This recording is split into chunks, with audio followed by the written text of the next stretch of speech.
Ассаламу алейкум, витаю вас, друзья. Сегодня продолжает 23 марта быть 23 марта 2024 года. Данный момент у нас состоится, сейчас мы ждем подключения Аяда Идигова, состоится платформа открытого диалога, 24-й стрим, теракт в Москве и последствия. И вот сейчас Аяд подключается. Так, Аяд, мы в эфире. Да, Ассаламу алейкум. алейкум салам. Алейкум салам. Я как раз делал сейчас анонс по поводу нашего Ага, сегодняшнего стрима. хорошо. Платформа открытого диалога информационно-аналитического центра Президиума правительства Чеченской Республики Ичкерия. Аят Идигов, сопредседатель. Сейчас вместе мы ведем стрим с Аядом Идиговым, сопредседателем Президиума правительства Чеченской Республики Ичкерия. Сегодняшний стрим называется «Теракт в Москве и последствия». Время 20 часов 3 минуты по центральноевропейскому времени и 21 час 3 минуты по городу Джахару. И сегодня мы обсудим тему, как вы поняли, теракт, который произошел в Москве, на границе Москвы и Московской области, в Крокус-Сити, в торгово-развлекательном комплексе Крокус-Сити Холл. И, я тебя приветствую, и тебе слово, Машволь. Машалдал, я всех приветствую. Здравствуйте, все участники нашего стрима. Сегодня события, которые мы обсудим, которые, вот как сказал Аслан, которые вчера вот произошли в Москве. И дадим ему оценку и скажем, подискутируем, что это было и почему и как.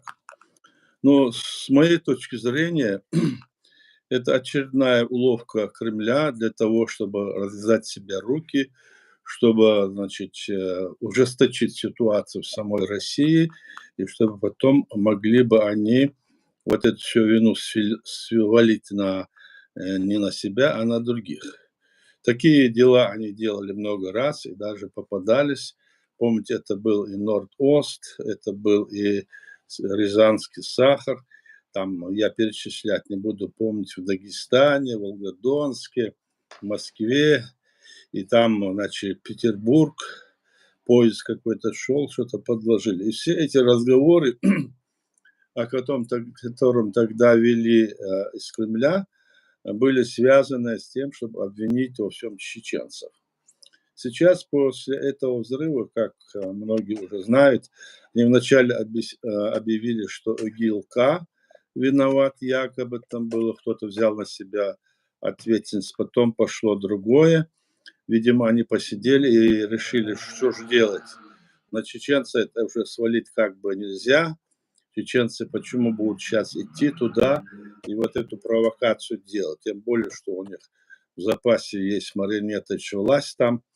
Ну, это и решили перевести снова не на своих, скажем, людей, а перевести на таджиков или там на других, на ингушей, на третьих, на четвертых. И обратите внимание на мусульман.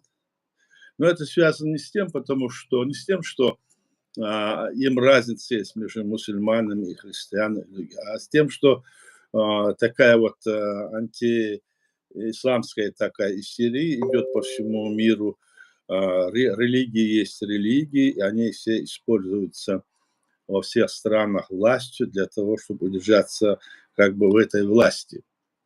Сейчас то, что они говорят, вот там убили столько-то людей, вначале 40, потом 60, потом увеличивается.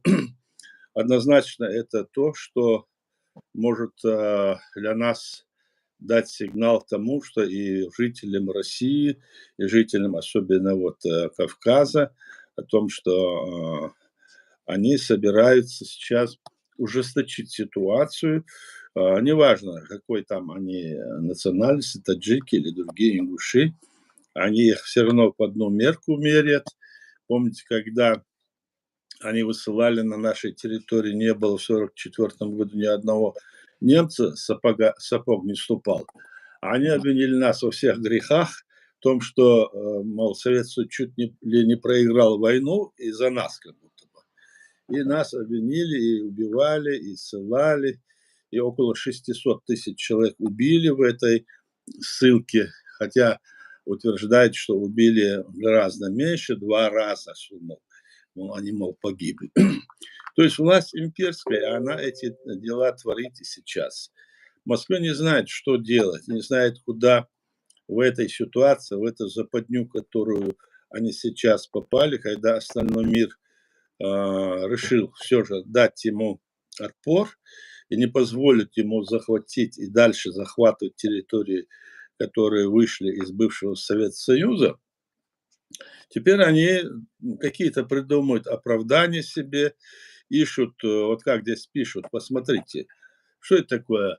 В этот же день и раньше столько ракет они выпустили по Украине, Киеву и другим городам, столько людей погибло прямо по жилым домам, и столько людей убито, все. Это как будто нет, а на весь мир вот это раскручивается, вот там, мол, там, в этом там, о этом музыкальном центре что-то случилось, там как будто бы это что-то такое огромное. А чего хотели, можно сказать?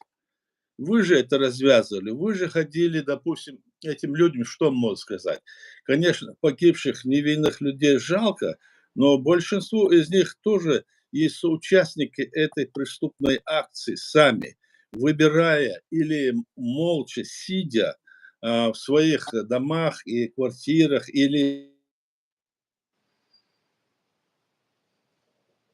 Sucht Ayat.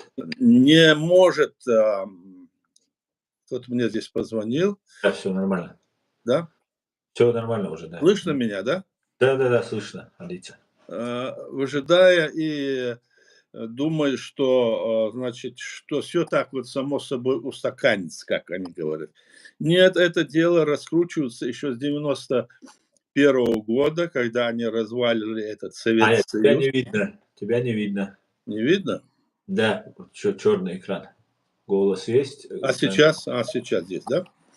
Голос есть. Значит, Картинки нет, Аят. снова нет картинки. Да, черный стоит. Но не знаю, вроде должно быть, что такое. Мне позвонил кто-то здесь, и вот оно, еще раз посмотрим.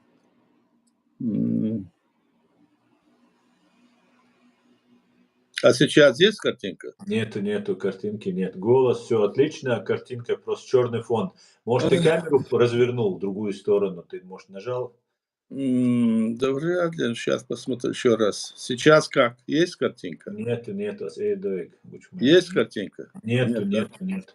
Ну, давай тогда продолжим, потом отрегулируем. Ну, Значит, тебя не что? видно. Тебя не видно. Не видно? Да, вообще нет, черный. Вот меня видно половина, а тебя не черный фон у тебя стоит. Что делать? Можешь зайти, выйти, или же просто телефон, бывает фронтальная камера, которая на тебя смотрит, а есть другая. Может, Я ты... знаю, я разворачиваю ее, и так, и сяк. Вот развернул. Нет, Она не показывается. Но вот еще раз. Секунду. Так, вот развернул себя. Как же это сделать? Ну, давайте я выйду тогда, наверное. Давайте. выйти, да, и снова зайти, попробуй тогда это, по Да. этой же ссылке. Так, у нас технические небольшие проблемы. Сейчас Аят вернется, и мы продолжим. И на самом деле очень верное замечание Аят делает, если вы обратили внимание, то каждый день, каждый божий день они обстреливают мирные города людей, и сейчас все должны обратить внимание на этот террористический акт, а на тот террористический акт, который делает Россия каждый день по территории Украины. Это как бы так, незамеченно так остается.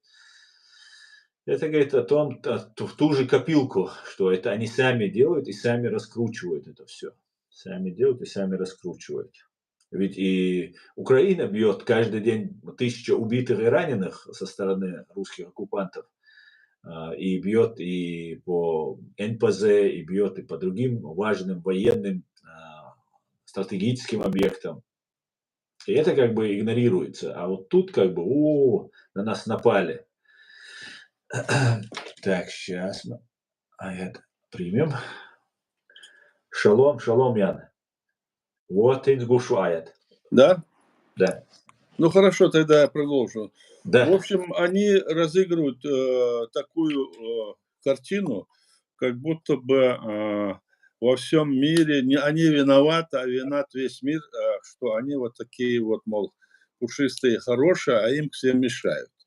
И главное, что самое интересное, население, которое там вот есть, ну, за исключением какого-то количества, которое сейчас начинает просыпаться, пробуждаться, я так вижу, они где-то там возмущаются, где-то какие-то создают группы, но все равно их тут же хватает, тут же сажают, и мы должны ожидать, что в очень скором времени они могут объявить общую мобилизацию, военное положение, что на них напали, вот там и Запад напал, и Украина, и все остальные, и могут, значит, угрожая уже атомной дубинкой, пытаются вот запугать всех на свете для того, чтобы они главенствовали, для того, чтобы они себе в рабстве держали народы, которые есть в составе этой нынешней Российской Федерации России, и те, которые вокруг есть. То есть они хотят доминировать в мире. Вот какая задача у этой империи и с этими, скажем, террористическими актами. Я хотел бы что сказать. Действительно, это с точки зрения определения террора, это действительно террористический акт. Почему? Потому что они убивали мирных людей и пытались таким образом воздействовать на власть.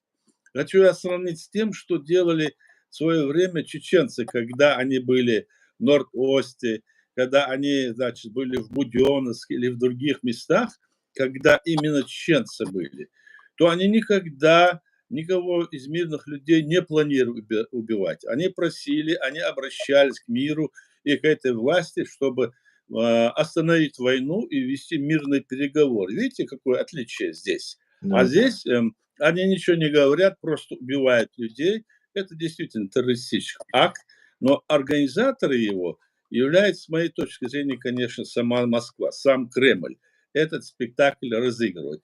Вот поэтому мы должны понимать и объяснять остальным нашим людям, и особенно нашим вот, чеченцам, независимо от того, ты, как говорится, как мой друг говорил, нас бьют не по паспорту, а по морде. Вот так вот.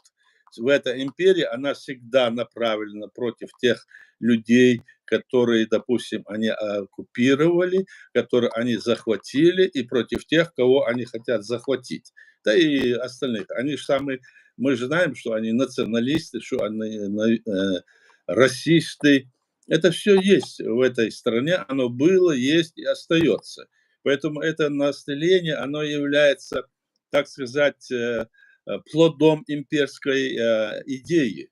Оно выросло, выращено таким образом. И сейчас наша задача, конечно, вот против этой гидры объединиться, попытаться не дать обмануть сейчас население самой России, не дать обмануть и другие народы, которые, вот, допустим, за них как-то там голосуют в ООН, в Совете Европы. В Совете Европы, правда, их нет уже, так? И в других там международных организаций, они выражают им соболезнования. Да, мы соболезнуем тем, кто погиб, и что такое, это мирные люди. Но это не без их части доли вины. Часть доли вины есть и у этих людей. Ну, скажем, пусть это был какой-то маленький процент, но все равно это так и есть. Ситуация это разыгрывается, и в этой ситуации, спектакле участвует в этом концерте, который был там, в этом музыкальном холле, так, и то, что сидели там, это был общий спектакль, который они вели не на сцене, а здесь был на сцене и в самом, скажем, там, в самой России. Это общий спектакль был. И вот он такие плоды выдал, потому что дальше действовать по плану есть вот такие вот ходы, которые нужны Кремлю. Вот что я хотел бы об этом сказать. И, пожалуйста, давайте высказывать, что вы думаете. Но мы планировали, правда, здесь еще другую тему говорить в этот раз. Говорить, ну, вот так вот случился вот этот момент. Ну, и другие вопросы мы можем тоже обсудить здесь, которые вы поднимете, и вопросы, ответы мы будем обсуждать. Пожалуйста, я на этом заканчиваю. Думаю, у меня такое мнение. Спасибо. Барка, Аядери, Соль.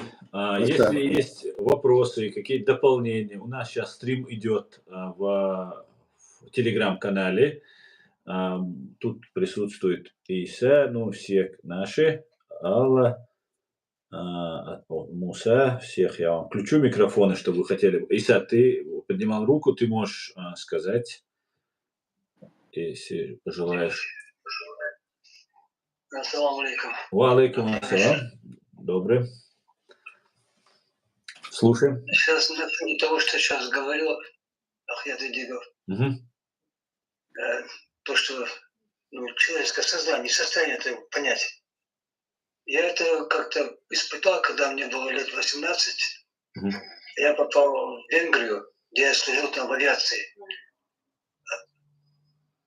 Специалист по авиационному вооружению. Мгм. И потом, когда уезжал, мне 5 лет я подписал договор, что я разрешение военной тайны. Так вот, что заключалось в моей службе? Мы обслуживали совсем БМ, истребители бомбардировщики. И обычное учение, капониры мы заходили, привозили атомные бомбы, Мгм. мы их на балочные держатели подключали.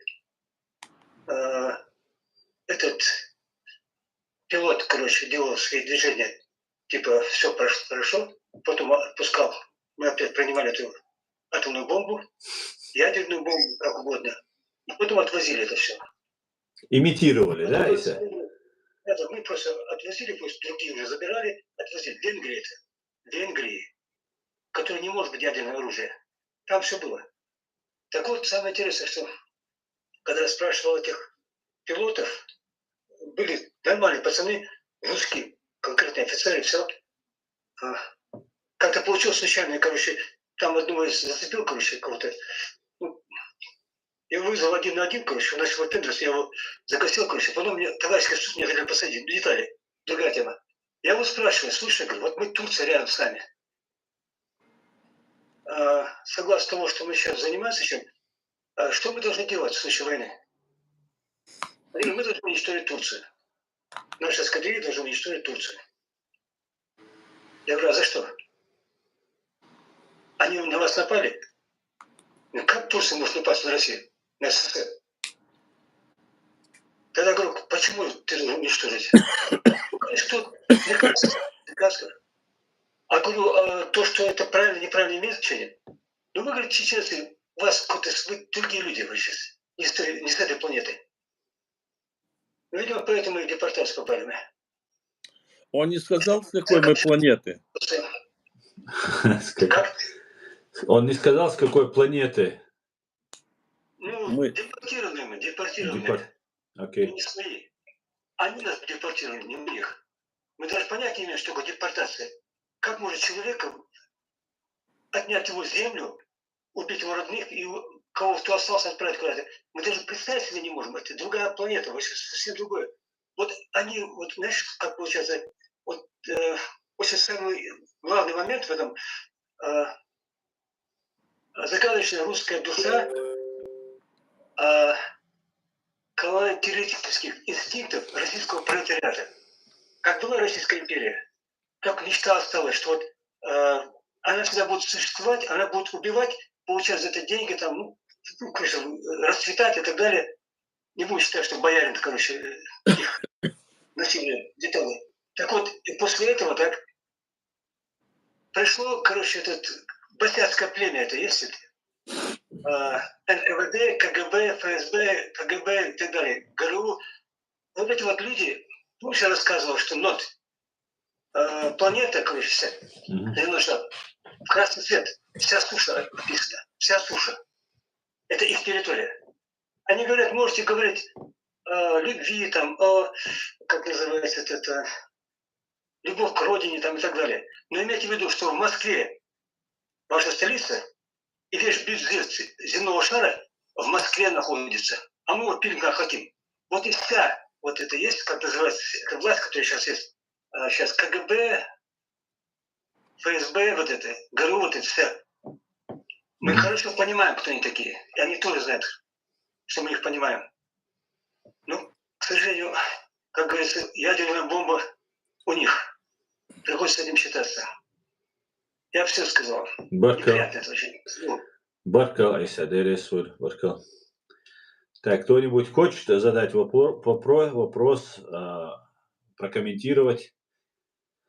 Друзья, нас сейчас смотрят 518 человек в YouTube, и все наши в Telegram собрались. И если есть возможность, распространите ссылку, пожалуйста, в социальных сетях, WhatsApp, Facebook, где вы есть, чтобы больше людей присоединилось.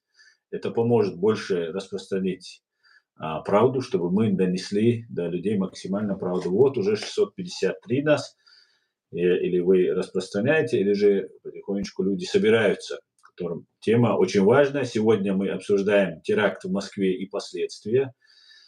И все сходятся в едином мнении, что после вот этого спецтеракта, который, без сомнения, на мой взгляд, тоже провели российские спецслужбы, будет всеобщая тотальная мобилизация, прекращение, отмена моратория на смертную казнь, уже об этом сейчас голоса подаются, и, может быть, еще какие-нибудь очень жесткие меры. Мы помним после 1999 года, когда русские террористы взорвали свои дома, обвинили в этом нас, что тогда погибло 307 русских, россиян, людей тогда погибло, и обвинив в этом нас, после этого Россия, КГБ, ФСБ, ГРУ развязали страшнейшую геноцидальную войну, в которой погибло сотни, уже десятки, и потом уже сотни тысяч граждан Чеченской Республики Ичкерия.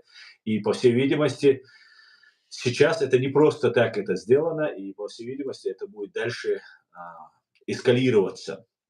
Друзья, так, если есть вопросы, уважаемый Аслан и Аят, КГБ, ФСБ – это бывшая царская охранка, как-то так.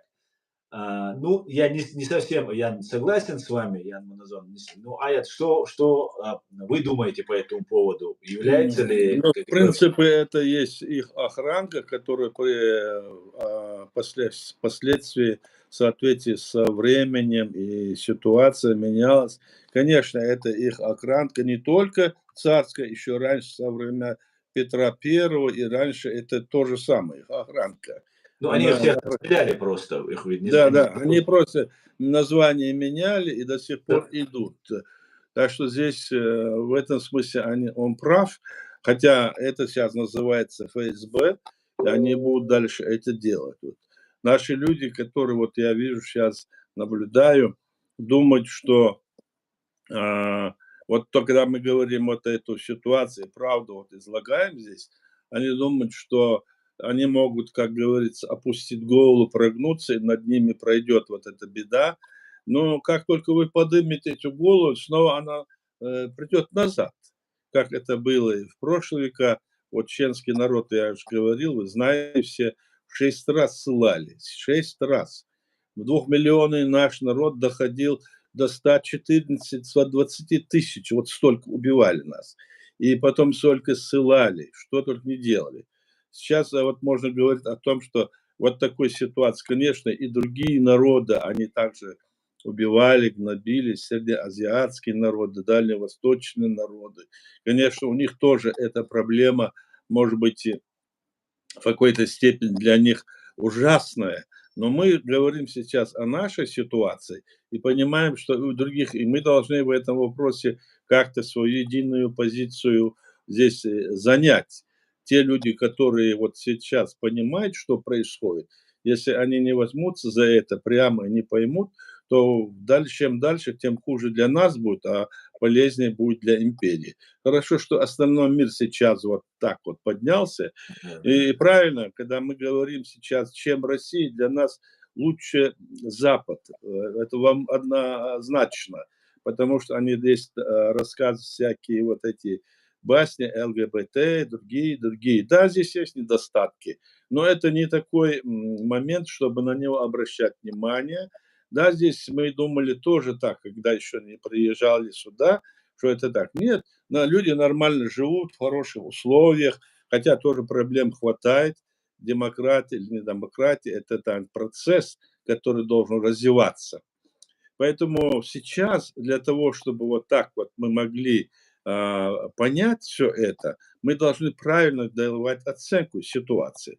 Вот сейчас они выборы провели, мы считаем, допустим, президиум, что это никакие не выборы, мы не признаем эти выборы. Мы считаем, что это есть, ну просто взяли, люди появились там, закинули эти и посчитали, как им надо. Вот как Сталин говорил, выборы не выборы, а кто считает, тот и выбирает. Вот так вот считается сейчас. Поэтому согласна. Вот то, что здесь вот недовольный кто-то говорит там, что это неправда, что мы виноваты и все такое. Это рабская политика. Так что, когда рабы шипят или шушат там и хотят в рабском положении сохранить себя, пожалуйста, сохраняйте себя. Но это не значит, что мы будем такими, как и вы. Вот те, которые здесь, вот я вижу, пишут там всякие, посылают там нам лестные отзывы, на это обращать мы не будем. Это только вы себя выставляете, кто выставляет. Но главным образом вы это делаете, потому что вас не видно, потому что вы как Гульчатай прячете свои лица и говорите такие смелые слова. Будьте очень осторожны, если вы и женщины, и мужчины. Ну, одним словом, это не важно, но мы все это понимаем.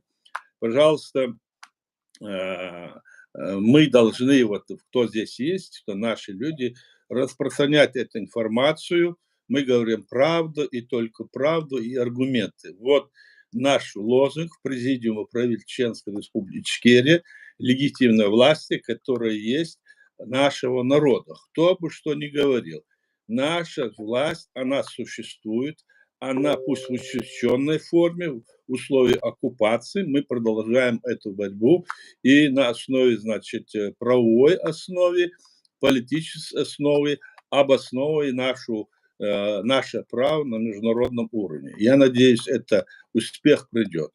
То, что Украина признала нас в очередной раз после Грузии, это об этом и говорит.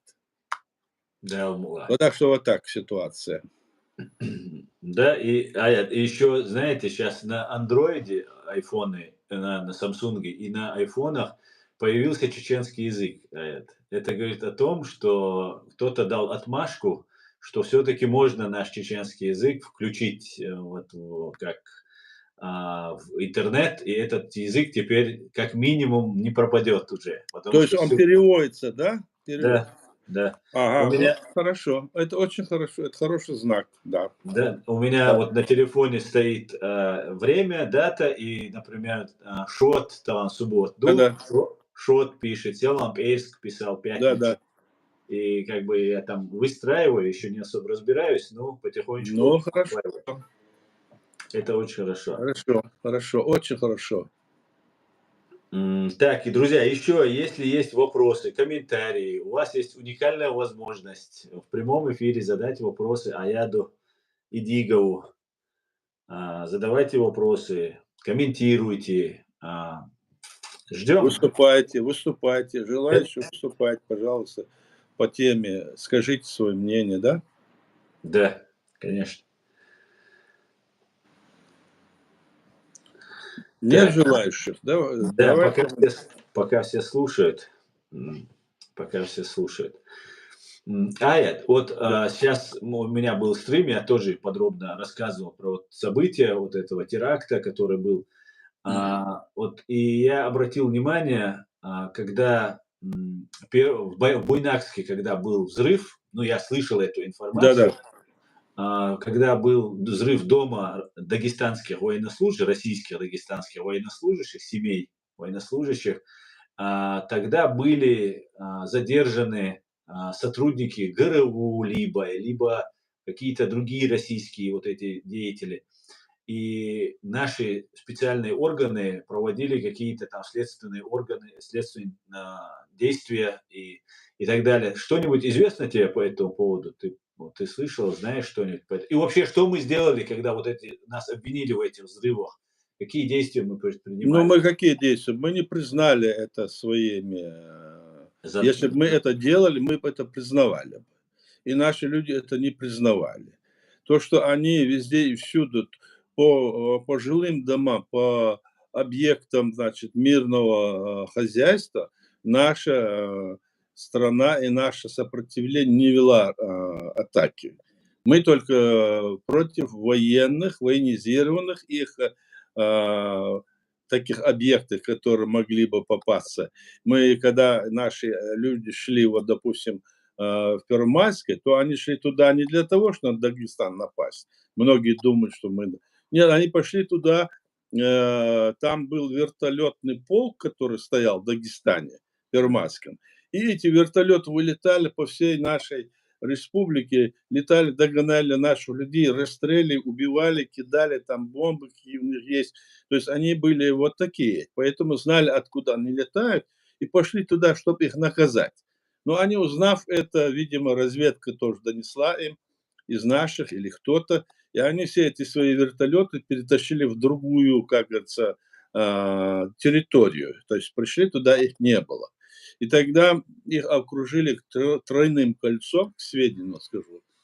Там КГБ, МВД и войска. И вот там наши люди, которые пришли туда, они уже оказались как бы в западне. И не знали, что делать. Во-первых, их на низу не оказалось, а во-вторых, назад. И у них стояла вот эта задача. Теперь вот все они хотели уничтожить наш. Но я помню, это разговор был и с Жохаром Дудаем, и говорили, что делать и как.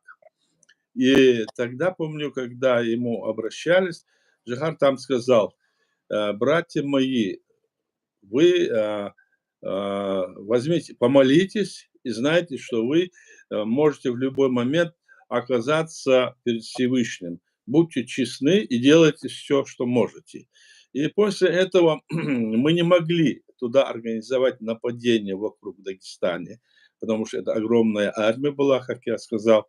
И наши люди очень тонко, обыграв их всех, оттуда вышли и вернулись. Это был успех, который привел к тому, что были сняты из КГБ, из МВД, из других всех структур, все министры были сняты.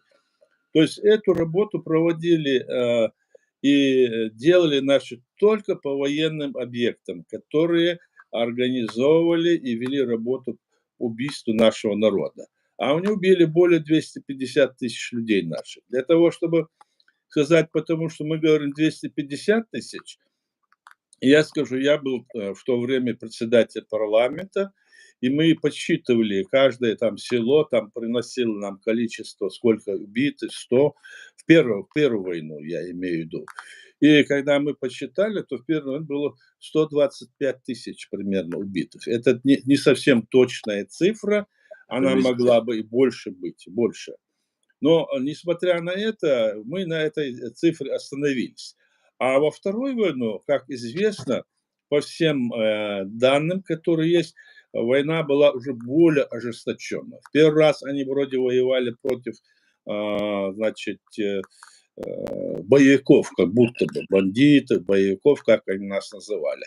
А второй раз они уже говорили, помните, они заявляли, надо их убивать от 5 лет или сколько, от 7 лет до 60 лет. То есть они объявили войну против народа. И потом нам стало, мы видели и знали, что они уже начали, если человек там в поле находится или на остановке, где угодно, они преследовали, убивали наших людей, в домах, везде. Так что в этот раз, второй раз, она была более жестокая, эта война, но мы автоматически сравнивая, не преувеличивая, говорим, еще 125 тысяч убили. То есть из этого выросла эта цифра 250, чтобы вот мы могли понимать, откуда эта цифра. А русские там говорят 30 тысяч, 40 тысяч, вот эти разговоры ведут, этот мемориал, который там был все время. По поводу мемориала можно сказать, что который там занимался этими делами, они тоже были люди кремлевские. Они занимались, допустим, спасали какое-то количество наших людей, это, несомненно, так, спасали, но в то же время, по большому счету, они были против нашего государства, которое мы создали. Им государство можно иметь, и государство, которое у нас создано по праву, со всеми соблюдениями и правилами, которые есть, они были тоже против. Они называли наших людей боевиками, они не говорили, что мы они говорили, что наше государство законно, они называли федералами своих этих бандитов, которые вели. То есть их статьи надо почитать, увидеть, как они относились к нашему государству. То есть главный вопрос о нашей государственности, почему они на нас напали. Потому что они хотели свергнуть наше государство. Да. Теперь они напали и на Грузию поэтому. Теперь они нападают и на Украину второй раз. Молдова, Белоруссия, теперь остальные все эти республики среднеазиатские, они тоже эти имеют планы, понимаете? Вот вам ответ, что это такое. Они выступали против нашего государства, а мемориал, я вот был на переговорах, которые секретно они проводили, так, не то что секретно, в Женеве в 2001 году, так? И там этот Олег Орлов, который возглавляет мемориал, находился там на переговорах. Что мог делать там на переговорах, политических переговорах Олег Орлов? Понимаете? Его дела там не было. Он приехал туда, и политикой занимался, спрятались там тихо, не допускали чеченскую сторону на переговоры, которые имели свою позицию. И там принимали решение о том, что Чечения, наша территория, есть часть России. И участием этого Олега Орлова. Я свидетель тому, потому что я приехал туда, и они несколько дней там не давали свой адрес, хотя по решению нашей власти я приехал туда и был заявлен как представитель нашей стороны, один из тех. И они вот такое вот делали. Вот понимаете? То есть все, что там у них действует и есть, оно все, если даже они их называют такими-сякими, между собой там делают, все равно они так. Они здесь в Брюсселе собрались, когда были эти тоже мероприятия, которые должны были прийти, переговоры, сорвали, и там собрались эти, и там говорили, вот мы там что-то спасаем, вот чечен, конечно, федералы говорят, неправильно делают, но и чеченцы виноваты, они говорили. В чем виноваты мы были? Интересно, чеченцы в чем виноваты? Разве чеченцы напали на Россию? Вот такие заявления делали это делегация мемориала 2001 год. Кстати. Да, пособники геноцида, по факту. Да, пособники геноцида, пособники власти кремлевской они. Они просто существуют для того, потому что они нужны это. Но в то же время у них есть между собой какие-то проблемы и все такое. И поэтому там тоже они как-то хотят выстроить под себя, но они где-то, кто-то там сопротивляется. Но по большому счету это одна команда. Если это не одна команда, почему прямо не выступила, и если политика занимается, почему они не сказали, что страна наша оккупирована незаконно, и что нужно уйти войска? Они это не говорили, поэтому они таковы. А вот европейские страны, они ведь тоже всегда придерживались позиции, что мы являемся частью России, как бы вроде бы не прямо не говорили, но всячески как бы подчеркивали это. Тот же Тим Гульдеман, которого мы очень сильно подняли, очень там его ценили, уважали, фактически представлял нас частью России, говорил, вам лично говорил, подписывайте документы, что вы часть России. И так далее, и так далее. Вы мне некоторые вещи рассказывали. Что вы по этому поводу думаете? Ну, естественно, что Тим Гульдеман, он как бы вел посредническую такую линию, миссию, он представлял, он был миссией, он был миссией, он мог это говорить, мы говорили свою позицию, они говорили свою. В душе-то он был на той стороне, вот ты прав, так? Но миссию, которую мы тогда, значит, в этой войне, которая с 11 декабря по конец 96-го года, в этой войне наш народ выиграл, изгнал этого оккупанта, и были проведены выборы в соответствии нормам международного права, в соответствии с нашей конституцией, законами. И Тим Гульдем ничего не оставалось, миссия ОБСЕ, он подписал документ о том, что выборы были проведены в соответствии с нормами и без всяких нарушений, считаются законно проведенными. Он же как раз таки проводил и специально, значит, даже какие-то были тогда, помни, чернила вот такие вот. Знаете, вот если один раз вот ты проголосовал, вот берешь, да, все, второй раз ты не можешь голосовать.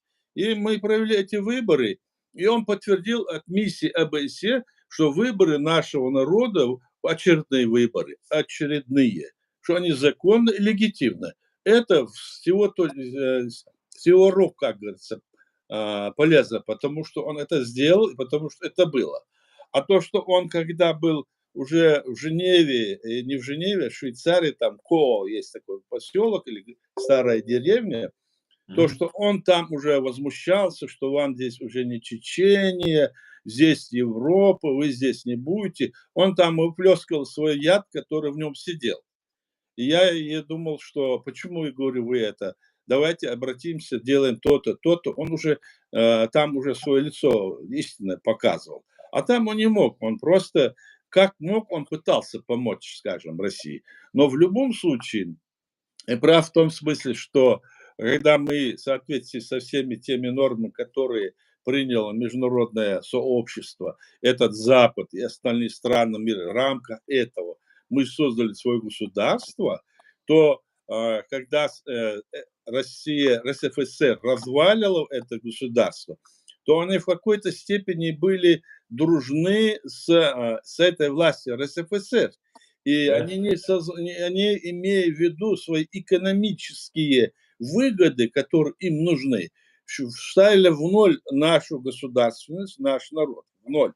То есть они думали, что это не так. Я был вот в Америке и с ними встречался, там говорил, я не знаю, там с многими там встречи были, и они говорили тогда, что вы не переживайте, скоро Россия станет демократической страной в 2001 году, и тогда все будет нормально. Мы здесь работаем над этим. Я тогда думаю в душе, и так я сказал, никогда Россия это не станет демократической, потому что она после развала, значит, Советского Союза, это Российская Федерация создана снова насильственно, обманным путем заставила подписать бывших коммунистических руководителей это так называемый федеративный договор, и все бывшие республики, раньше в РСФСР, что были автономные республики, которые значит, сидели там коммунисты незаконно. С ними подписав, они снова империю создали. Вот я им говорил, то, что я говорил, они вообще с этим не считались и ни с чем не считались. И поэтому у них было вот такое, там, слюбится, стерпится, вот такое у них было мнение.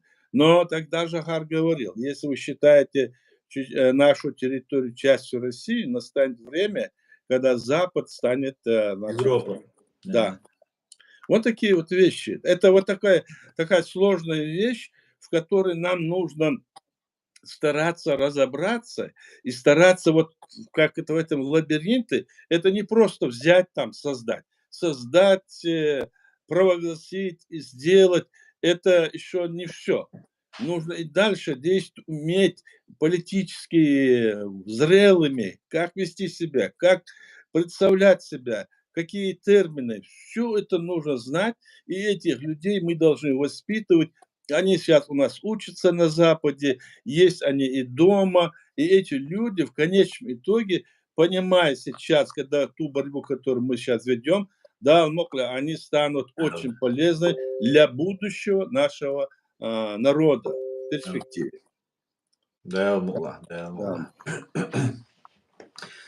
Так, здесь Ян Маназон пишет, Асан Аят, эта ситуация напоминает мне дело врачей 1953 года, чей геноцид они захотят сейчас сделать. Кого они сейчас загеноцидить? Как вы думаете, Аят? Мигрантов, мусульман, чеченцев, как обычно? Вот, или не, же... они всех их, и в том числе, и, конечно, частично самих русских, так, им нужно сейчас, вот, насколько я понимаю, оправдать тех шаги, которые сейчас они хотят провести. Значит, всеобщую, там, может быть, демобилизацию, военное положение, всю, допустим, экономику перевести на военные рельсы, значит, делать все, что необходимо для победы, все для победы, все для этого, перейти вот на это они хотят. Да. Вот я думаю, что оно, если им удастся они это сделать, все зависит от ситуации, которая дальше будет складываться. Как сейчас себя вот поведет Запад. Вот здесь вот были выступления, и Гордон выступал, и другие, что вот и Франция, и Германия, и Балтийские страны, и Финляндия, и другие, ну, естественно, и Англия, что они готовы ввести войска на территории Украины, не в смысле там, скажем, живой силы, а ввести специалистов, которые будут вот посылать они эти орудия и вооружения для того, чтобы учить украинцев для этого. Нужно много времени, год, может, полтора, а это же большой срок, и за полмесяца или за 2-3 месяца их не научишь разное оружие, которое есть. Вот они в таком плане, насколько я понимаю, готовы вести эти войска свои для того, чтобы вместе с этим оборудованием военным, так, для того, чтобы противостоять. Такие заявления сейчас есть. Что из этого будет? Посмотрим. Запад говорит, что он хочет защитить Украину, не отдать ее, помочь Украине. И это в их интересах Запада. Если Украина будет сдана, к примеру, я говорю, конечно, украинский народ будет бороться, не сдастся, в этом нет сомнений. Тогда, если так получится, тогда партизанское движение будет, мне кажется, уже разовьется по всей этой территории. И на Кавказе, и в Украине, и в России. Тогда все подымутся. Тогда еще хуже будет для России. России сейчас лучший выход – это только сейчас отвести свои войска, освободить те территории, которые они захватили, и согласиться с тем, что необходимо признать права этих народов, которые они захватили в 1992 году, 31 марта, ну, естественно, наши территории, которые они оккупировали, и другие. И тогда Россия, изменив эту систему, а это зависит от российского, скажем, народа, это зависит от власти тех, кто сидят. Если они, значит, переформатируются, что-то там сделать, наверное, что-то изменится. Но сказать о том, что сейчас это произойдет, мы не можем, хотя так вот предполагая, это мои мысли вот такие вот. Баркал, Так, есть ли еще? Так, Леча поднимает руку. Сейчас дадим слово Лече. Леча, включай микрофон и, пожалуйста, Машовой.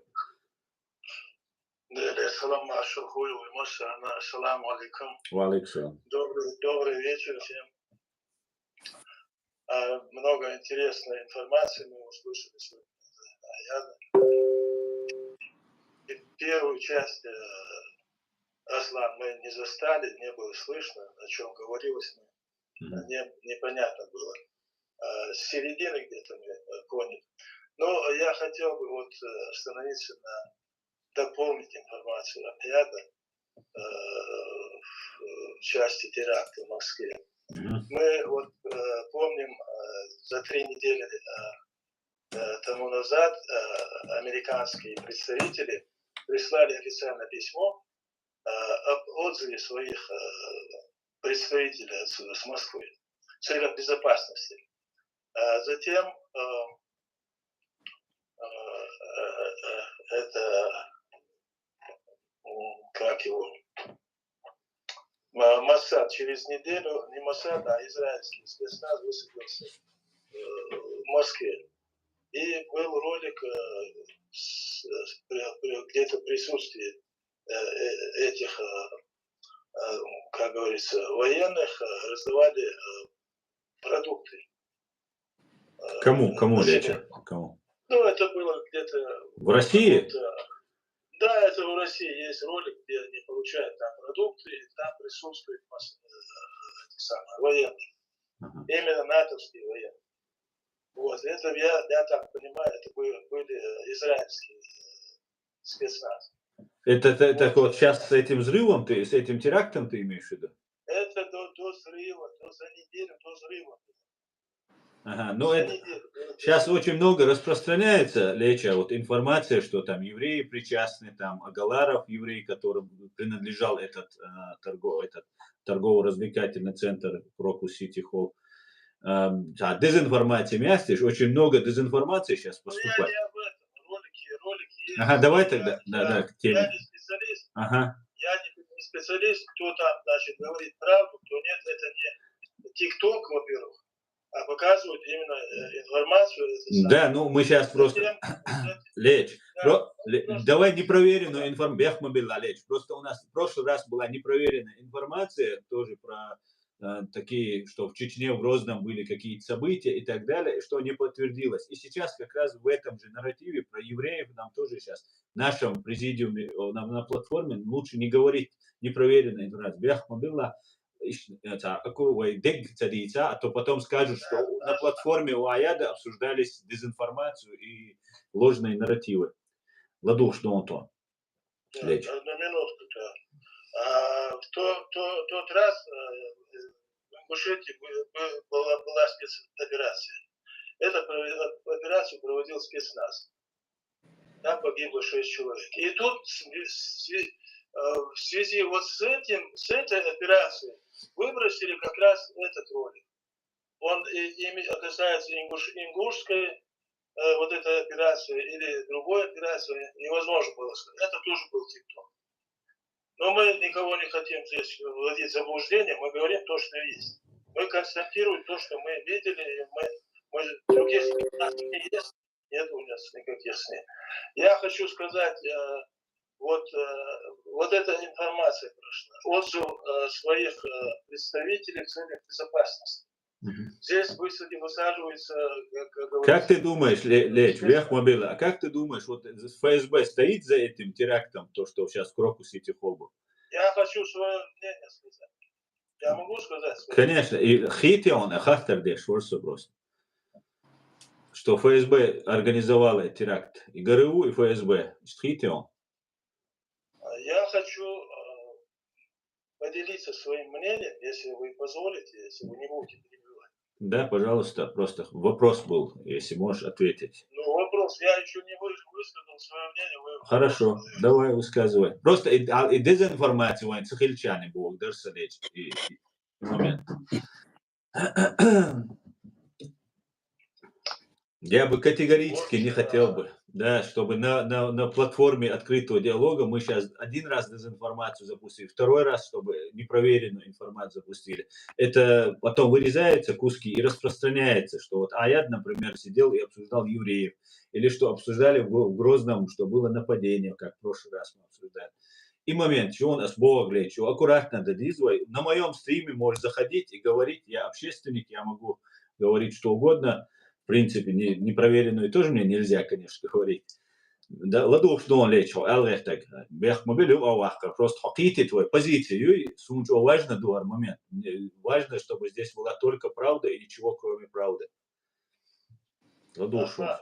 Я внимательно выслушал вас. Важно, эта информация здесь для всех она важна, поэтому мы делимся своим мнением. Да. Я хочу сказать, что вот эта информация, она прошла в средствах массовой информации. То есть предупреждение в целях безопасности отзыва своих представителей. Это одно. Значит, они знали, что что-то здесь произойдет. Но зная это, предупреждая своих представителей, наша служба безопасности, ФСБ или там внешняя разведка, внутренняя разведка, ГРУ, то ли, они почему не приняли, у меня такого мнения, почему они не приняли никаких мер в целях безопасности? Да. Почему не усилили? Несмотря на то, что они же большой штат вели Росгвардии. Для чего? Для подавления выступающих, недовольных, попересажали многих людей. Почему они не приняли меры безопасности по предотвращению? А потому что, я считаю, это они были организаторами, они заказчики. Я продолжаю.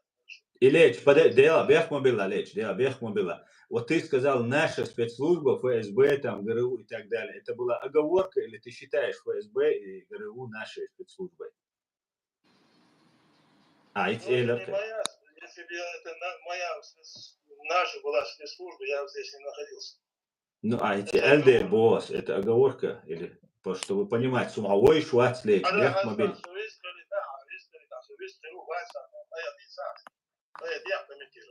На мегер тут auch trash дюйцер дуолеч, бех мобилла, рон дезинформация, це виштвон. Мегер дуй. А дезинформация, ты это делаешь, ты не даешь мне сказать. Ну, я даю тебе высказать, но ты рассказываешь, что наша... Ну, наша спецслужба, тхомадукус, тхаямаяти, ФСБ, наша маяти, хитио, хаяла, яти, тханаша, хитио. Я оговорился, потому что ты меня все время перебиваешь. Вот, я тогда приношу извинения, и я поправил, чтобы это потом в эфире, мы же под запись все это говорим, чтобы в эфире это не было. Вроде, это же можно понять, что я имею в виду. Наша спецслужба бош, аж дар маду лечь, и маду сдуется. Сам он вас я целером был, шум мадать.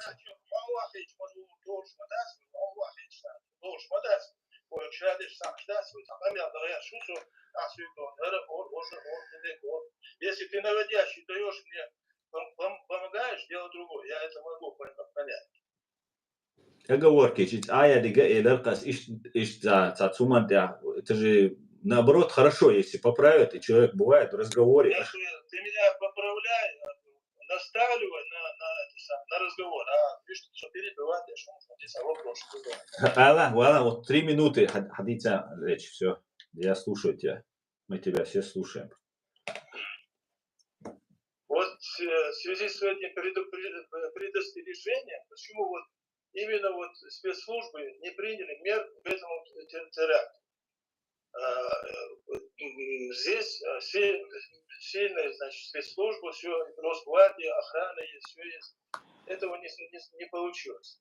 Значит, спокойно люди прошли. Вот в Израиле ИГИЛ, когда вот тоже границу перешли, может, Мосхат, сильная спецслужба в мире, самая лучшая спецслужба, но вот так они пересекли границу спокойно и вторглись. Это было поводом для развязания этой войны. Они все время, и любой значит, политик выступает, говорит, вот если бы они не пересекли, если бы они не нарушили, если бы они не вторглись, все время упрекали этим. Теперь вот случилось вот это вот, этот теракт. Я выражаю соболезнования, конечно, этим погибшим, семьям погибшим. И вот, кто виноват в этом? Вот ты задаешь вопрос. Я считаю, что виноват президент. Президент, который отвечает за безопасность народа, которым дал слово обеспечить и безопасность, и все блага. Но он этого не делает. Он, значит, управляет государством на принципе войны. Крови, море крови и слез людей. Сталкивает народы, и этим он старается удержаться у власти.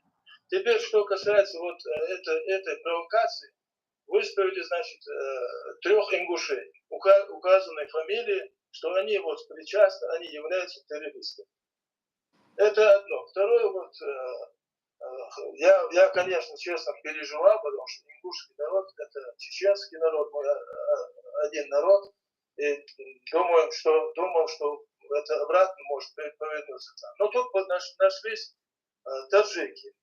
Теперь вот, что касается то, что я нашел, что я отследил, забросили один ролик.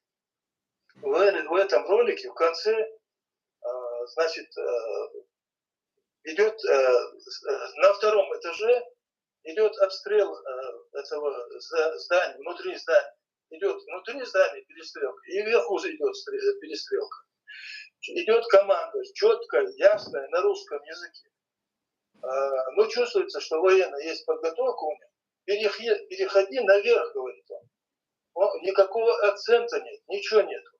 Он дает команду, переходи наверх. Это в конце ролика. Второй ролик, то же самое. Значит, в конце ролика давай туда. Дает команду. Туда давай, говорит он. То есть это команда без всяких акцентов, четко русская, никакого ни таджикского, ничего здесь нету. Ну, нашлись таджики. И вот сам допрос у меня сомнения. Сомнения почему? Потому что подложили там картону, хорошую картону. Сам допрос, как он идет в отношении этих задержанных людей. Вот. Один вообще русского языка не знает, ему переводчик, он и то так переводит. А второй еле-еле говорит, объясняет. То есть я понял то, что эти таджики, они продались за деньги, им предложили деньги, они выступают как в роли исполнителей. Но а на самом деле роль эту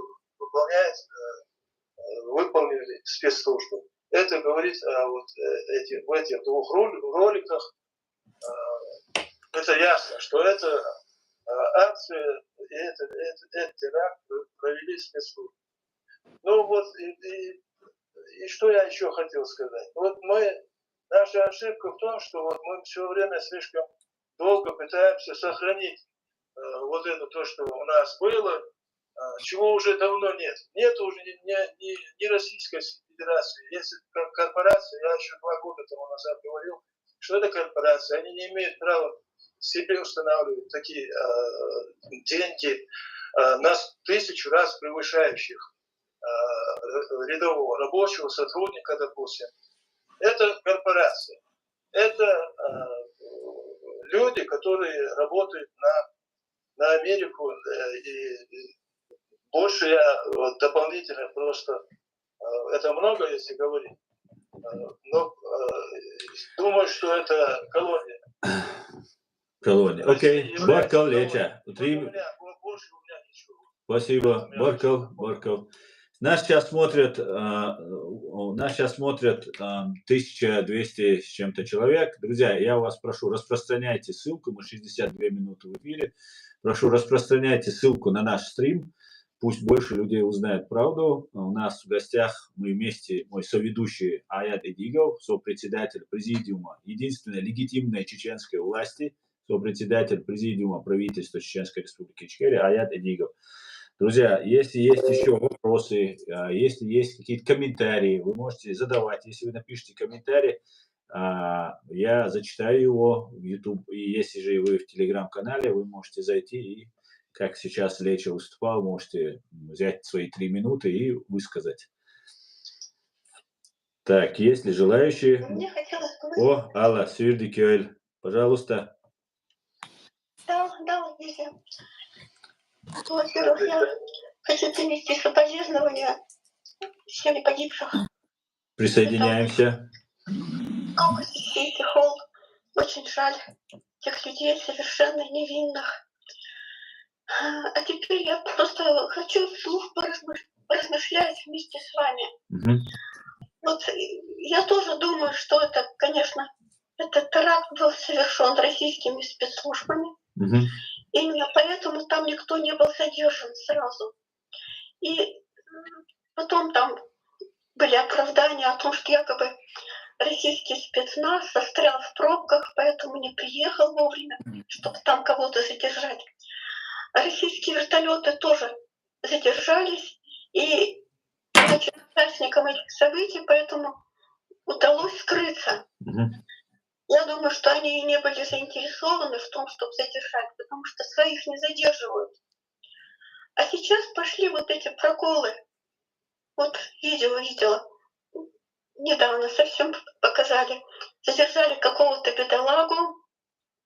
Он раздетый, поэтому трясется от холода, стоит на коленях.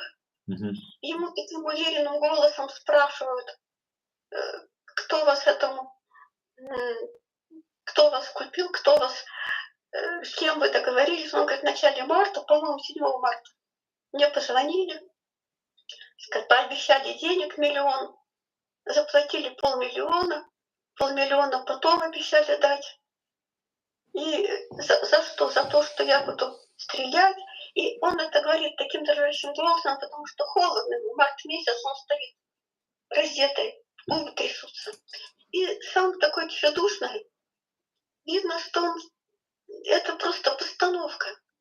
взяли какого-то бедолагу, может быть, ему заплатили, чтобы он так отвечал. Или Это запугали. просто запугали, да. Но он даже физически совершенно не похож на тех, которые так слаженно сделали эту операцию ФСБ. Там они были, может быть, спортсмены, по крайней мере, у них там голоса хорошо поставлены, вот правильно говорил Леща, там вот этот голос, который говорил, тут второй этаж, и там куда-то команды выполняют. В общем, я думаю, это большой прокол. И вот с этими таджиками сейчас они просто ищут, на кого это свалить, потому что как-то так в то время не было ни одного задержанного. Откуда вдруг сейчас появились задержанные? Где они задерживают? На улице Москвы? Берут первый попавшийся, что ли? И прошло уже тоже, якобы это замешан ИГИЛ. У этого бедолаги якобы он из Турции. И, в общем, пытаются в это дело замешать мусульман. Но ИГИЛ тоже под командой российских спецслужб. Так что это не получится. Да. Я вспоминаю эти вот взрывы домов в свое время и Рязанский сахар, который уже стал притчей во языцах. Конечно, эти проколы были всегда и сейчас еще более.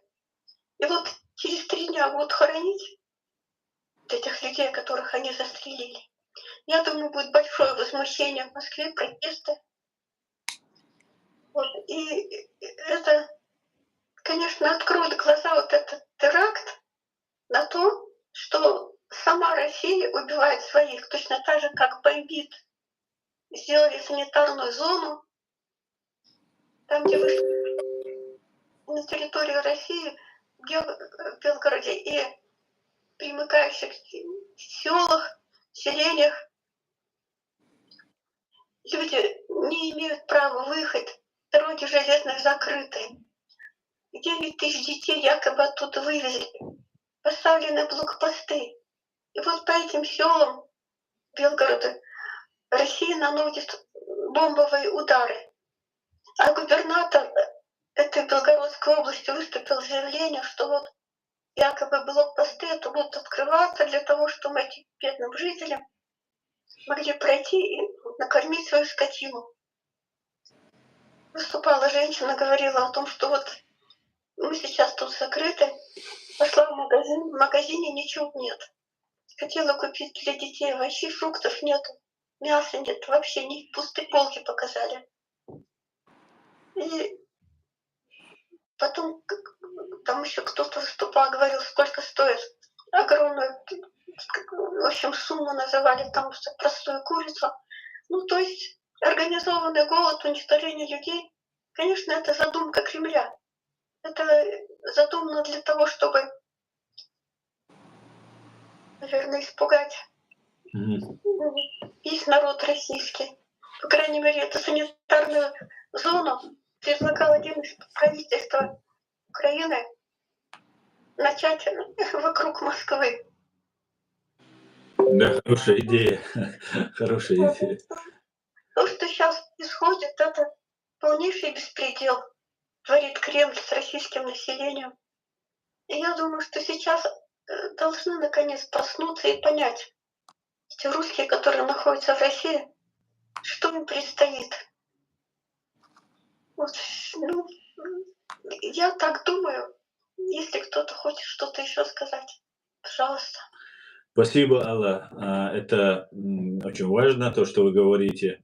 И тут спрашивают, кто вы. Это Алла Дудаева, сопредседатель Президиума правительства Чеченской Республики, единственная легитимная власть чеченского народа и государства. Спасибо, Алла, большое. Так, если есть еще Вдова какие-то... президента Дудаева. Вдова Джохара Дудаева, да, президента Джохара Дудаева, конечно. Так, если есть еще вопросы, вы можете задать вопросы. Сейчас нас смотрит уже 1200 с чем-то людей. Пожалуйста, распространите ссылку на наш стрим в социальных сетях, WhatsApp, Facebook, Telegram, где вы можете. И если есть вопросы, пишите их к нам сюда в YouTube. И если есть желание самим выступить, заходите в Telegram. И, пожалуйста, можете поговорить, задать вопросы, выступить и так далее. Ну, пока, если нет никаких вопросов, что еще можно? Вот мы 70 минут в эфире, может, еще минут 20 до полутора часов добьем, как говорится, чтобы было Да-да, конечно, можно. Пусть интересно. желающие, если вопросы, желают, если выступить, там есть люди, пусть они выступят тоже. По этой теме можно говорить всем же. Давай добьемся, давайте. Да, пока сидим, общаемся. Что еще, мог бы, вы могли бы добавить, сказать? Скажи, если есть. Ну, что еще можно добавить? Вот, империя сейчас находится в такой ситуации, не знает, как себя, они затеяли вот эту всю и вот эту вот преступную войну сейчас в Украине. Ну и они эту войну затеяли еще с 94 года, полномасштабную войну они начали 94 года против нашей страны. И это была экспансия, там запланированная экспансия по захвату всех территорий бывшего Советского Союза, даже еще расширить ее.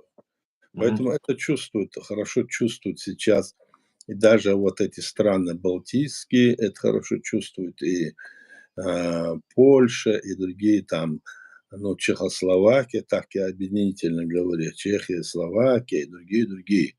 Они понимают, что они на это хотят пойти, что Путин именно об этом много раз говорил, что это, мол, была ошибка и все такое. Никакой ошибки не было. Это была запланированная такая акция, это было выступление той, касты коммунистических руководителей, которые были во главе Советского Союза, старые большевики, которые долго сидели. Они тогда, когда пришел уже новый молодой человек, лет 50 чем-то, Горбачев, он, увидев, что ситуация в стране настолько плачевная, и то, что он-то знал уже в этой роли, мы можем сказать, что там было. Как там, вы помните, кто в тех годах жил, да и молодые должны помнить, кто знает. Магазины, вот лавки были пустые, как сейчас вот Алла говорит, там не было за хлебные очередя были, и чеки по этим чекам, что ли, давали, хлеб только давали. То есть все случилось потому, что система власти в Советском Союзе была диктаторская, имперская, и народ, который был в этом Советском Союзе, он работал на власть, а власть решала, что ей делать. Она планировала захватить весь мир. Вы помните, даже у них был такой лозунг, и песня даже была: мы мир захватим, мы там построим то-то, то-то. Они везде распространили по всему миру коммунистические партии. Даже в Соединенных Штатах Америки была коммунистическая партия. Не только, а она была, эти партии по всей Африке, Азии, везде были. То есть они готовились для того, чтобы захватить. Вот они только работали на войну тогда. А так как у них было много полезных ископаемых, так, природных, нефть, газ, лес и другие, они особо не заботились о том, все покупали у Запада, и за счет этого, значит, в магазинах как-то наполнялось все, что нужно было. А когда в одно время, там, вы знаете, что в арабских странах и других странах, там тоже все эти продукты, все это ископаемые есть, нефть и все такое, когда цены упали на это, то у России вдруг Советский Союз стало не хватать денег для того, чтобы закупить столько, скажем, того, что необходимо, чтобы в магазинах продукты питания, одежда, все это было. Все стало дорого, все стало ужасно невыносимо. кто помнит те времена, это была такая растерянность каждого человека. Что будет завтра? Не знали. Вот такое было. Не только здесь у нас, вот там, Чечено-Ингушетии тогда. Но я бывал и в Москве, и в других местах. И там тоже такое было настроение везде. И, естественно, придя к власти, Горбачев, он решил предпринять шаги, которые Сталин и другие диктаторские режимы не хотели предпринять после завершения Второй мировой войны. После завершения Второй мировой войны было принято современное международное право, принят был устав ООН. Я об этом рассказывал, но думаю, что не повредит, если повторить тоже, что это было, почему это произошло все. Все там говорят, что это, мол, Соединенные Штаты Америки нас развалили. Нет, не Соединенные Штаты Америки. Это развал был потому, что власть, которая была в Советском Союзе, работала не на интересы и будущее человека, а работала на войну. Милитаризация была полностью. И когда цены упали, они не смогли людей накормить, оружие сколько угодно, хоть отбавляй, и атомное, и водородное, и другие, все, танки, у них даже до сих пор больше, чем у всех, так? И тогда у них были эти танки, когда на войну шли против Германии, которая напала, тогда у них тоже вот это все было больше, чем это. И вот когда после Второй мировой войны было принято решение, что надо вот для того, чтобы вот у них, у других стран-то нет, скажем, таких полезных ископаемых, как у России, к примеру, да, или других стран больших. А это они здесь вот на Западе и в других странах, к примеру, Япония, там и северные, другие, все страны западные, которые имели свои империи, они поняли в конечном итоге, что вот эти войны все происходит потому, что нужно вот захватывать чужие природные ресурсы, там гнобить этих людей, империи строить. То есть Первая мировая война, Вторая мировая война. Как решать этот вопрос? Тогда вот вышли вот такие вот специалисты, профессора, идеологи, ну, которые выдвинули идею, что необходимо власть, которая есть вот в странах, в государствах, отдать человеку, простому гражданину. И это решили взять такой момент, применить. Назвали это свобода личности. Свобода личности предполагала тогда и сейчас это предполагает, что необходимо человеку дать свободу, значит, получения свободной информации, чтобы он мог всю информацию получать, имеется в виду экономическую, другую, все. Ну, конечно, секретная это отдельная тема, в военном плане я имею в виду. Но он может получать информацию, передавать информацию, имеет право создавать свои там кооперативы, предприятия, ему должны даваться, значит, кредиты, он должен быть защищен социально, а социальная защита любого человека, не каждый же, не все люди могут создать эти предприятия, это предприимчивые люди. Так вот, была поставлена задача дать каждому человеку, он должен быть социально обеспечен. Социально обеспечен – это значит, чтобы у него была крыша над головой, а если ему не хватает там и денег, там, или то, чтобы ему давали минимальный прожиточный минимум, деньги выплачивали, и чтобы он мог, эти условия тогда считалось, вот такие условия считались, значит, условием, когда человек мог уже самостоятельно дальше развиваться, строить там какое-то предприятие, пытаться делать конкуренцию, устраивать. И вот такие условия были предприняты, и свобода личности, вот это и есть условия, при которых эти страны стали активно, значит, развивать внутренние и внешние экономические взаимоотношения в этих условиях.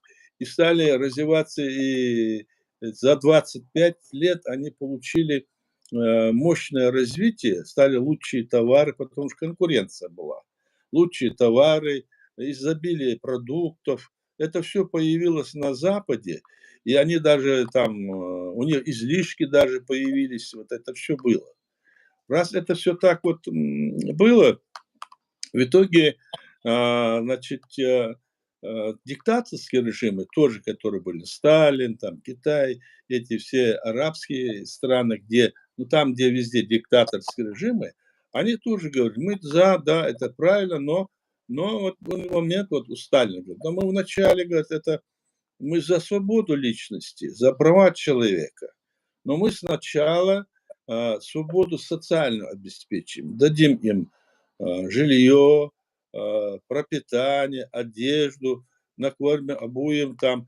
И после этого мы значит, и права человека, и свободу личности предоставим. Это была уловка хитрая, чтобы не занять эту позицию, которая сделала бы ход таким образом. Потому что есть свобода личности, эта страна, народ мог избирать себе, значит, руководство страны каждые там 5 там, или 6 лет, так?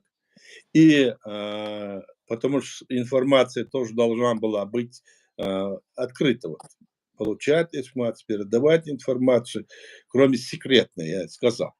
И эти условия как раз так дали возможность в этих условиях, чтобы власть менялась, скажем, каждые 5 лет, чтобы она менялась, 4 у кого как. А в этих диктаторских режимах сидели одни и те же. Сталин сидел почти 30 лет, потом Брежнев сидел столько же, потом другие, теперь Путин сидит. В этих других всех государств тоже сидят эти диктаторы, которые там из поколения в поколение передавая все это. И они там все в таком, одни рабы, другие как бы, значит, это. И те, другие не имеют права, никогда не станут никем, и они в такой ситуации. Они могут там, обладая большими, допустим, деньгами, как, допустим, это было Ливия, там и другие арабские страны, где у них было много нефти, раздавать и делать благополучные там семьи, которые есть там. Но в любом случае он с власти не ходил, это он давал. Это было диктат. Само население не могло это делать. Вот такое было условие, и тогда Горбачев понял, что чтобы дать вот такую свободу, необходимо перейти на эту систему, иначе страна может разрушиться, потому что все население страны, все население чуть ли не голодало. Понимаете? Это было несколько лет. Представь себе, 5-6 лет. Вот как только Брежнев умер, потом был там этот, его фамилия этот Андропов, потом Черненко, потом другие. И все время вот такое состояние. Только с приходом Горбачева он начал вот эти делать идею перестройка, гласность и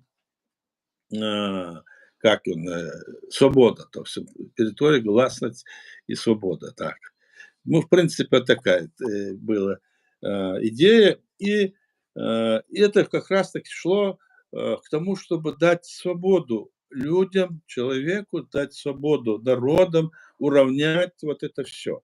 И поэтому было уравнено в Советском Союзе в апреле месяце было выпущено 3 закона, принято, в которых было сказано, что все республики, которые есть в Советском Союзе, их было 15 союзных, то есть союз образующих, и 20 автономных. То есть эти республики были уравнены по статусу. То есть этот момент был сделан. Теперь дальше надо было на демократию, это шел процесс, чтобы дальше нужно было им дать возможность, начали создавать разные значит, кооперативы, предприятия. То есть процесс пошел, как говорил этот Горбачев. Так? И в этой ситуации, когда этот процесс как пошел, вот эти коммунистические руководители, эти старые, скажем, деятели, которые сидели там, они когда увидели, что им могут дать, как говорится, вон, давай, до свидания сказать им, они выдвинули вот эту вот идею ГГЧП. 19 числа 91 года августа они это выдвинули идею, А 20-го должен был быть подписан договор по свобода, демократия и там перестройка вот это. Они не дали подписать этот договор о создании, то раньше был Союз Советских Социалистических Республик, а теперь должен был стать Союз Советских Суверенных Республик. То есть создать, ну, примерно такое, что есть, может быть, вот на Западе, так? Или такое, что есть там по-другому. Ну, это вот такое считалось, надо сделать. Этому препятствовали эти люди, но против этого выступил народ. Они съехали в Москву, въехали из нашей республики, и там они, значит, умирали, там под танки ложились, не хотели даже самые военные, это все такое. Короче говоря, это ГЧП потерпел фактически поражение 19-20. И вот эти 2 дня вот самые решительные. Этот Ельцин, президент, он был председатель Верховного Совета вначале, потом президент, он, собственно говоря, боялся, что там, вот, по данным я вот знаю, которые разговаривали, многие там деятели писали об этом, Ельцин был как бы, значит, в таком трансе, не знал, что делать, и его могли как бы и арестовать, и все такое, если бы ГЧ победил. Тут он вылазит на второй день на танк и заявляет: вот, я с вами, мол, и я, значит, с народом, и я, мол, издаю указ о том, что теперь, так как Горбачев сидит в Росе, арестованный, он там отдыхал, то я, мол, издаю указ, и все министерства и военные, в том числе Советского Союза, не своей республики, они так, всех я подчиняю себе. Я к чему это веду? Чтобы вот знали, почему вот это развал Советского Союза был.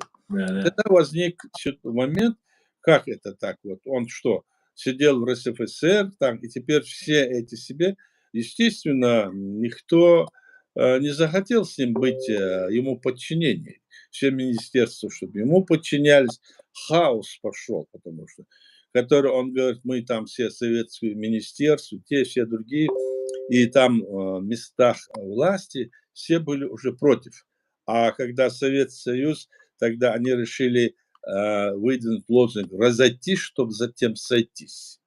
Вот под этим лозунгом развалили они Советский Союз, переводят стрелки на Запад и все такое. А почему, если Запад, скажем, это сделал, а где были вы, спрашивается у этой власти? Что вы дали? Почему Запад не развалился, а почему вы разваливаетесь? Да потому что вы являетесь диктатором и не служите народу самому. А на Западе эти народы, они чувствуют себя, что они могут, проголосовав или что-то как-то определить, решать судьбу своей страны самостоятельно. А там нельзя ничего сделать. Вот смотрите, выборы, которые произошли, как они произошли? Они произошли, команду дали, все там вышли, и все, значит, знают, что делать, и посчитали как надо. 99-97%. И никаких там разговоров нет. Попробуй что-то не то сделать, как себя сразу там, все, ты потеряешь. Вот поэтому развалился Советский Союз, я хочу сказать. И сейчас вот эта система власти, эта имперская, которая была тогда Советский Союз, она хочет снова возродиться. Вот в чем дело. Можем ли мы с этим согласиться? Вот о чем надо думать. Может ли вот эта ситуация действительно повториться? Это опасно, потому что Запад, конечно, тогда вот давал шанс, думая, что вот я говорил, что они, мол, это скоро там будет демократия, говорили. Я когда вот был в Нью-Йорке, в Вашингтоне, там вот говорили, ну, демократия, там все будет, теперь все нормально, не переживайте. Вот тебе и демократия. Никакой демократии нет и близко. Они это говорят, у нас своя демократия. Или они говорят, у нас свой ислам. У них все свое. Они как будто бы пришельцы с другой планеты и все свое здесь хотят навязать нам, собственно говоря. Ну вот для информации вот и я могу сказал, и все. Спасибо. Баркал, и здесь я обещал задать вопрос, который тут Иван задавал. Это человек, Да. воюет в ЗСУ, в рядах ЗСУ. Он говорит, почему, и просто долго не было возможности задать, сейчас задам, и можно уже заканчивать, мне кажется. Почему Украина не переходит на военные рельсы? Если я сейчас уже потерял этот вопрос, он уже далеко вперед, туда вышел. Как ты думаешь, Аят, почему Украина до сих пор не перешла на военные рельсы?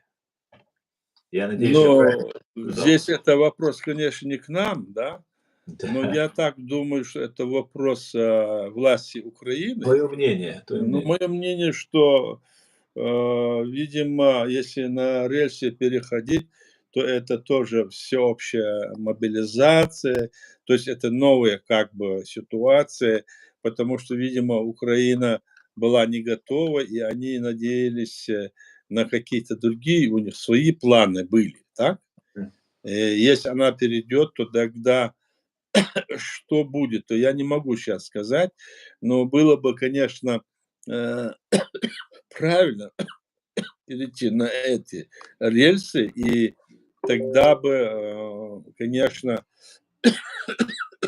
все было бы, в общем, видимо, это не открыто как бы война, так? Но для Украины это война, это агрессор, и они должны были, ну, наверное, они это сделают, я так думаю.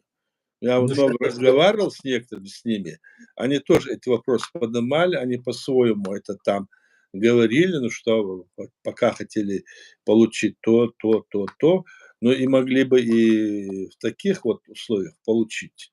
Это надо, вопрос, мое мнение такое, что лучше было бы, чтобы они перешли.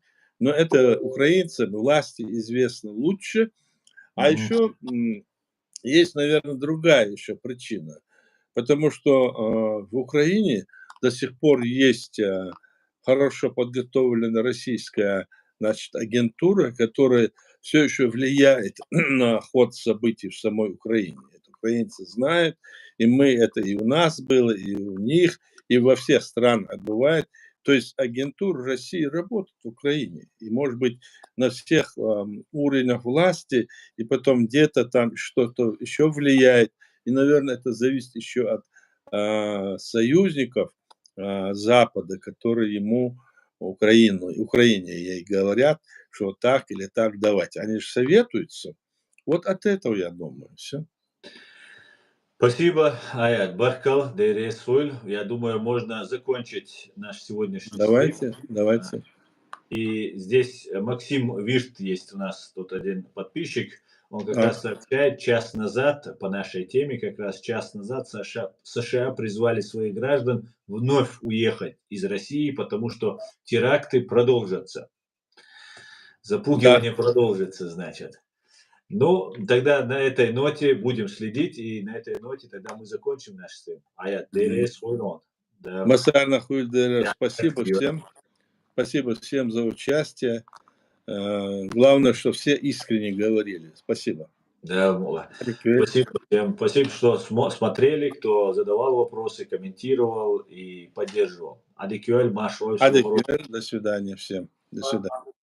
Адикюэль.